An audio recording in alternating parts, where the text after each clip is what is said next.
স্বামীজি মুখ নিচু করে রইলেন। তারপর বললেন, তোর একটা পাঞ্জাবি আর পায়জামা দিস তো, তাই পরে বেরোবো। আপনাদের কি গেরুয়া ছাড়া অন্য পোশাক পরতে আছে? আমি তো কারোর কাছে দীক্ষা নিইনি, নিজের ইচ্ছে সন্ন্যাসী হয়েছি। আমায় যখনই কেউ জিজ্ঞেস করে তোমার গুরুকে, আমি হিমালয় পাহাড়ের দিকে আঙুল দেখিয়ে বলি, ওই যে আমার গুরু। নিজের ব্যবহৃত পাজামা পাঞ্জাবি নয়, পরদিন সকালেই একজোড়া পাজামা আর পাঞ্জাবি কিনে আনলো নীতিশ।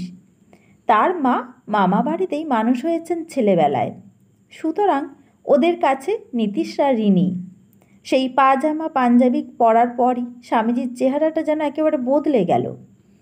মঞ্জুলি বলল, এবার দাড়ি গোঁফ কেটে ফেলুন। না, এর ওপর বড্ড মায়া পড়ে গেছে।